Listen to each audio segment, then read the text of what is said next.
Hi friends, I hope आप सब ठीक हैं।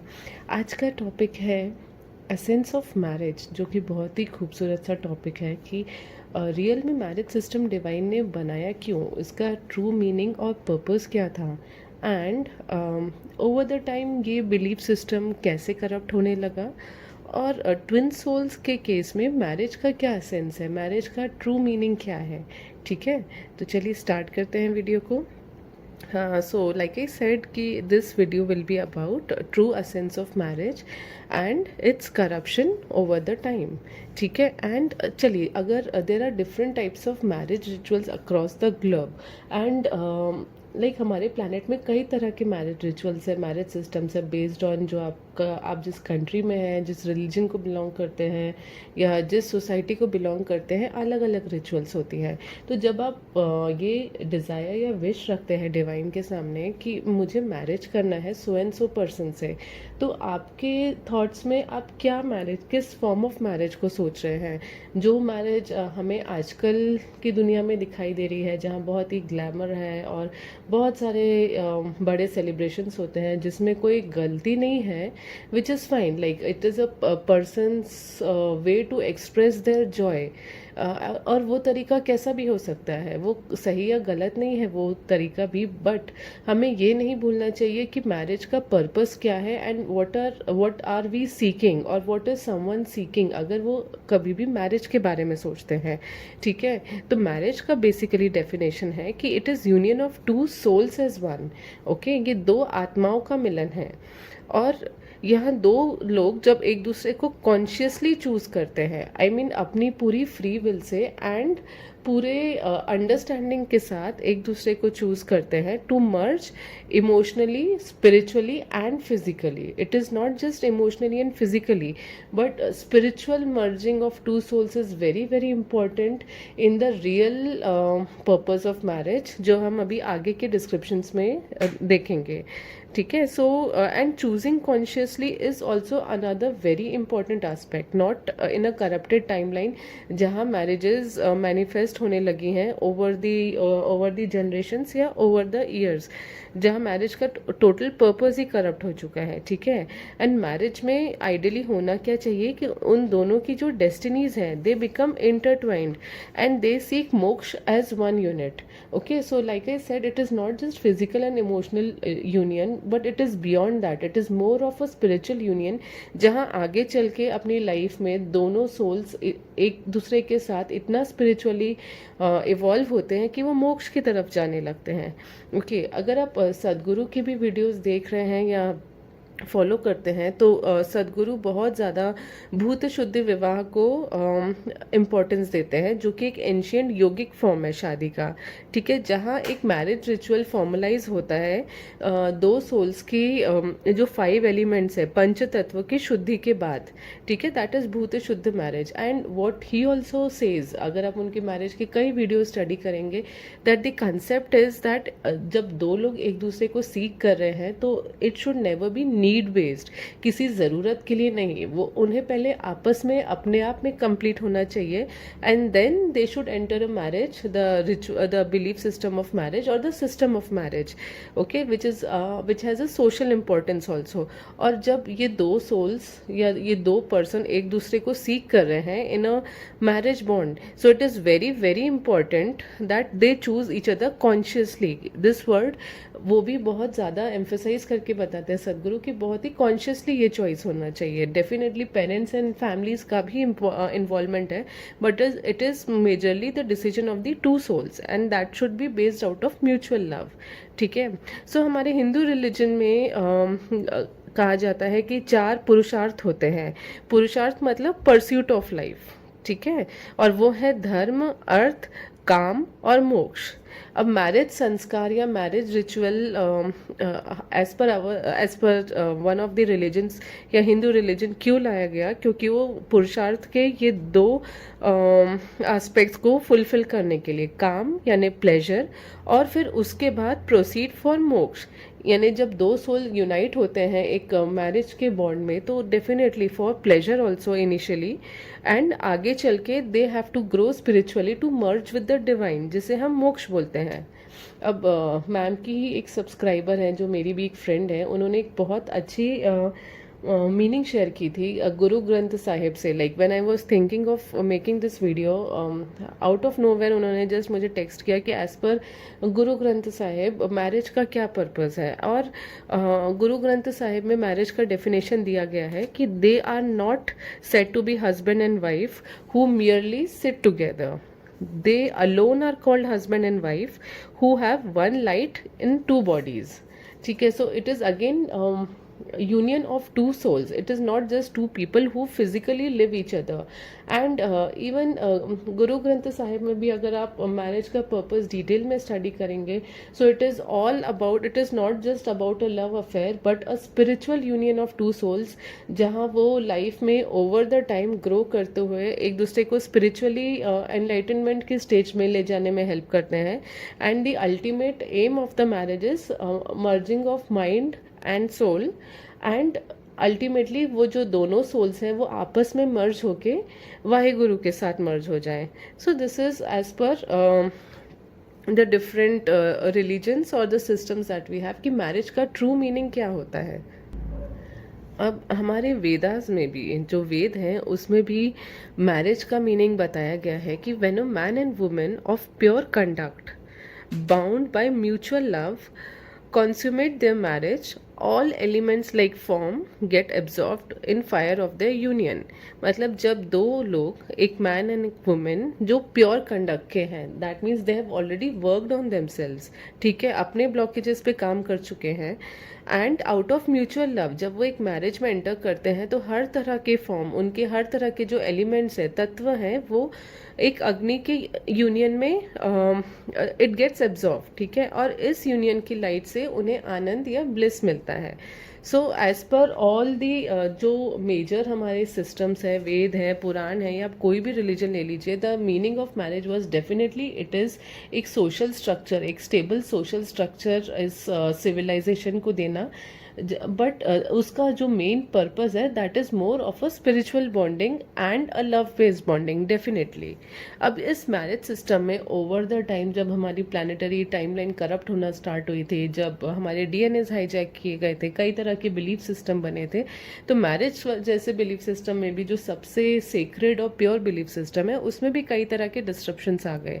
जैसे कि मैरिजेस नीड बेस्ड होने लगे, लोग अपनी कमी पूरी करने के लिए, किसी के पास प्यार नहीं है या किसी को सहारा चाहिए या किसी को किसी तरह की डिपेंडेंसी है, तो उस रीज़न से people started getting married. It was not based out of pure love and respect and a spiritual union, but it started becoming more materialistic, जिसे हम बोल सकते हैं दैट इज़ नीड बेस्ड। या फिर घर वालों के प्रेशर से कि नहीं, घर वाले चाहते हैं मैरिज हो इसलिए मैरिज होनी चाहिए, डजेंट मैटर अगर ब्राइड या ग्रूम उस चीज़ के लिए प्रिपेयर्ड है या नहीं। Then again society belief systems and programming की, सोसाइटी बोलती है कि एक सर्टेन एज में आके अभी मैरिज हो ही जाना चाहिए, सो एंड सो पर्सन या सो एंड सो फैमिली में ही आपकी मैरिज होना चाहिए।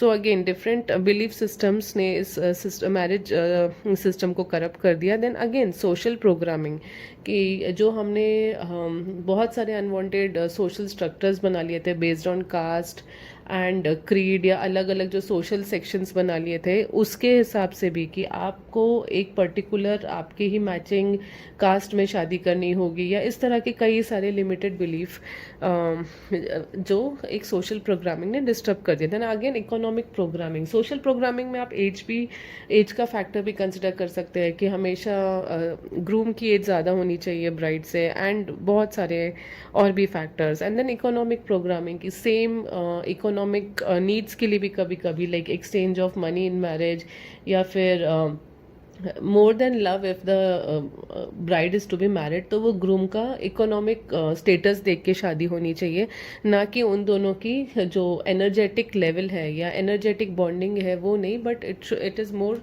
For the economic need also, जो एक करप्टेड मैरिज सिस्टम में होता है।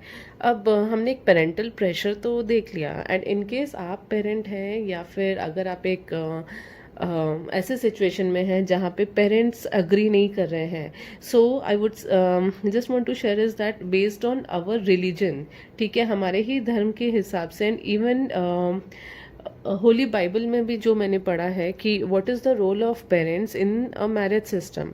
सो पेरेंट एज पर बाइबल, ये मैं बता रही हूँ ये जो पॉइंट्स है, and same similar things are also in the other religious text also, कि पेरेंट्स का क्या रोल होता है एक मैरिज सिस्टम में। सो पेरेंट और चाइल्ड के रिलेशनशिप आइडियली एक बहुत ही फ्रेंडली कॉर्डियल रिलेशनशिप होना चाहिए, but over the time even parent child relationship भी करप्ट हो गया है, जहाँ पे डर और अब्यूज का मतलब रिस्पेक्ट एंड ओबीडियंस है। यानी अगर आपको अपने के पेरेंट्स को अगर आप रिस्पेक्ट करते हैं, इसका मतलब है कि आपको उनसे डरना चाहिए, ठीक है। और अगर आप उनसे ओबीडियंट है, उनकी सारी बातें मानते हैं, यानी कहीं ना कहीं आपको उनके अब्यूज लेने के लिए भी रेडी रहना चाहिए, which is totally not the God's way of a parent child relation, ठीक है। It was never meant for fear and abuse, okay.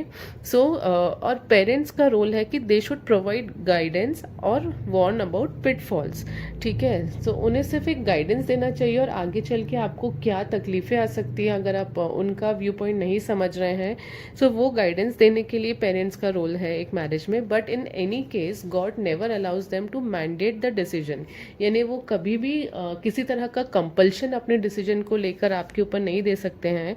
That is not the will of God, ठीक है। And parents must guide in accordance with God and not ungodly consideration, okay. So जब एक parent अपने child को एक marriage के decision में guide कर रहा है, वो सारे डिवाइन वे में ही गाइडेंसेस आनी चाहिए, नॉट उनके एक सेल्फिश या फिर एक नीड बेस्ड गाइडेंस नहीं आना चाहिए। उसे एक तरह का सेल ऑफ बोला जाता है, कि वो चाइल्ड को एक तरह से सेल ऑफ कर रहे हैं for their own personal needs और फियर्स, और to satisfy their belief system, okay, which is not at all again एक डिवाइन प्लान। कभी भी नहीं था कि पेरेंट्स का इस पर्पज के लिए किसी भी तरह का इन्वॉल्वमेंट हो। And then there is no, parents were never suppose to curse और डिसओन देयर किड, यानी वो अपने बच्चों को कभी भी कुछ गलत नहीं बोल सकते या त्याग नहीं कर सकते अपने बच्चों का, अगर उनके किड्स उनकी बात नहीं मान रहे हैं एक मैरिज के डिसीजन को लेके, ओके। एंड ये पेरेंट्स की रिस्पॉन्सिबिलिटी है कि वो सारे गॉडली वैल्यूज अपने किड्स को सिखाएं। And again very important thing is, yes, parents का ओपिनियन, पेरेंट्स के जो एक्सपीरियंसेस है, उनके व्यू पॉइंट्स है, वो हमें सुनना और समझना बहुत ज़रूरी है एक मैरिज के डिसीजन में, बट समझना, and that is only to help. So but in any case marriage system is not a parent controlled process. अगर आप कोई भी रिलीजन, कोई भी वेद पुराण, कोई भी रिलीजियस स्क्रिप्चर्स अगर स्टडी करें, सो कोई भी किसी भी तरह की बुक में ये एडवोकेट नहीं किया जाता है, या कोई भी भगवान ने या कोई भी जो महापुरुष है जिन्होंने मैरिज के बारे में लिखा है, ही विल नेवर सजेस्ट कि ये एक किसी भी तरह का पेरेंट कंट्रोल्ड या पेरेंट फोर्स्ड प्रोसेस है। अब हमने ये तो देख लिया कि marriage is all about union of two souls for the spiritual growth also, yes, for physical, social, economical growth, but very very important जहाँ दो soul स्पिरिचुअली ग्रो करे। But this is not only spirituality कि हाँ सिर्फ spiritual studies ही करते रहें दो couples, but yes it is so much more about enjoying the Joy and bliss of marriage, okay. So how can somebody enjoy the bliss of marriage? It can only happen जब वो दो लोग एक दूसरे के लिए mutual love and respect share करते हैं, and being best friends, okay. Another thing of mentioning being best friends is that again बहुत सारे जो मैंने अभी स्टडी किए हैं कि अलग अलग रिलीजन्स में मैरिज का और एक सबसे important aspect along with love is friendship, okay. It is a very beautiful marriage and relationship जहाँ the couple are also very good friends with each other. Next is forgiving and making room for each others mistakes, okay. So ये again बहुत ज़्यादा important point है कि एक दूसरे को mistakes करना अलाउ होना चाहिए, and two people should be very comfortable गलतियाँ करने के लिए, बिकॉज मिस्टेक्स जैसा कुछ होता नहीं है, okay. Everything is a learning, everything is for growth. So basically marriage is a union of two forgivers जहाँ लोग एक दूसरे को माफ़ करते हुए साथ में ग्रो करते हैं, okay. Now being open and transparent to each other, एक दूसरे से कभी कुछ छुपाना नहीं, playing and praying together, like laughing, having fun, sharing lot of joy is playing, and then एक दूसरे के साथ प्रे करते हुए साथ में ग्रो होना. Then avoiding commanding relationship and criticism in marriage, which is a very big what do I say blockage, जो आपको मैरिज का ब्लिस एंजॉय करने से रोकेगा अगर आप किसी भी तरह के कमांडिंग रिलेशनशिप में हैं. प्लानिंग थिंग्स टुगेदर, एक दूसरे की कंपनी में रहना और एंजॉय करना. And again growing together spiritually, emotionally and socially. Okay, and by appreciating and celebrating each other. अब हमने मैरिज का पर्पस तो देख लिया और समझ लिया. अब ट्विन सोल्स और मैरिज के बारे में थोड़ा सा बात करते हैं. तो like we always understood in the previous video कि marriage is mostly about the union of two souls. ठीक है, एंड ट्विन सोल्स तो होते ही एक हैं. God has created them together and for each other. जब उनके souls are always in union, पहले से ही उनके souls are in union, so they are already married at a soul level. Okay, and जो फिजिकल सेपरेशन दिखाई देता है एक करप्टेड टाइमलाइन में, that is all because of the blockages जो वो दो ट्विन कपल के बीच में होते हैं. ठीक है, और इनका यूनियन क्यों ज़रूरी है, ट्विन फ्लेम्स का यूनियन एक 3D टाइमलाइन में भी, although they are already one in heal timeline और in a heal space, but एक करप्टेड टाइमलाइन में आके इस तरह सेपरेट होके फिर जब वो यूनाइट होते हैं, सो it is very important planetary vibration alignment और असेंशन के लिए. That means it is the most highest form of vibratory alignment achieve हो सकता है जहाँ मैस्कुलाइन एंड फेमिनाइन पोलैरिटीज दोनों बैलेंस में आती हैं. Right, so twin souls and उनकी marriage and how did they get separated on this planetary timeline, we will see in the next part of video जो मैं बाद में आपसे शेयर करूँगी कि अटलांटिस के एरा में how did the DNAs got corrupted and ये twin souls एक दूसरे से कैसे धीरे धीरे करके अलग होते गए. and the masculine, the twin masculine by the negative entities उसको ल्योर किया गया या एक तरह से लालच दिया गया वॉर में जाने का या दूसरी चीज़ों का. एंड देन ही slowly started getting separated from his feminine, और उन्हें उस टाइम से ही बहुत गिल्ट होने लगा because they abandon their feminines for going to war और for other outwardly things, like बाहर की चीज़ों के लिए they got lured and they started abandoning their feminines. ठीक है, so that is why till today अगर आप देखें तो जो मैस्कुलाइन का सबसे बड़ा वन ऑफ द ब्लॉकेजेस जो रहता है that is still guilt, but still that aspect will see again. So like I said is at a soul level two twin souls are already married, और उन्हें एक 3D timeline में क्या चीज़ें separate करती हैं, अलग अलग ब्लॉकेजेस जैसे कि illusions, cord, attachment, fear, shame, guilt, pride जो आपको पता है, लिमिटिंग बिलीफ या mother father programming, codependencies. And जब ये सोल्स ने यूनियन के लिए अग्री किया, then in a way it was known कि they would lose their memory, get separated, and the feminine energy वो जिस भी बॉडी में है, फेमिनाइन जेंडर या मेस्कुलाइन जेंडर की बॉडी में, सो द DF एनर्जी वो पहले अवेकन होगी. एंड इन अ वे आप इसको इस तरह से समझ सकते हैं कि it is her promise to her twin soul that eventually she will awaken, understand first कि what is the nature of their relation, remember, get into the soul remembrance. ठीक है, फिर से अपने सोल मेमोरी वो याद करेगी, heal all the blockages between that is causing separation between them, and then they would be united once again for the purpose of a planetary ascension. ठीक है, सो एक तरह से you can say it is a said और an unsaid promise that was agreed in the spirit world that you would heal yourself and ultimately lessen the gap between you and your twin souls, okay, and to unite for a bigger purpose. So this is the purpose of twin souls and marriage. And when people ask you उनको अगर अपने twin soul से marriage करना चाहिए कि नहीं, so it is again a personal choice. Like remember कि आप दोनों already married हैं. ठीक है, so ऐसा उसको एक example से समझिए कि एक couple ऑलरेडी एक मैरिज में है. ठीक है, वो एक आइलैंड में जाते हैं और वो आइलैंड वाले लोग बोलते हैं कुछ टाइम के लिए, कुछ महीनों के लिए जाते हैं कि हम इस आइलैंड से बाहर के मैरिज रिचुअल्स को नहीं मानते हैं, आप अगर हमारे आइलैंड में आए तो आपको फिर से हमारे कस्टम्स के हिसाब से शादी करनी पड़ेगी. ठीक है, so it is up to that couple, that married couple कि वो उनके रिचुअल्स के हिसाब से मैरिज करते हैं या नहीं करते हैं, बिकॉज वो वहाँ टेम्प्ररी कुछ काम से आए हैं. ठीक है, सो टू एक्सप्लोर कि उस आइलैंड पे मैरिज सिस्टम कैसे वर्क कर सकता that they can try the marriage rituals of that island, or they may choose not to try, right? But the fact is that they were already married. So likewise twin souls are already married at the soul level. Now it is up to their choice कि वो एक earthly bond या एक earthly rituals को follow करना चाहते हैं या नहीं करना चाहते हैं. Okay, so and more on the twin souls and their separation and the purpose of their union and power of the twin spirits we'll see in next video. I hope this video helps. Okay, take care and I'll see you soon. Thank you.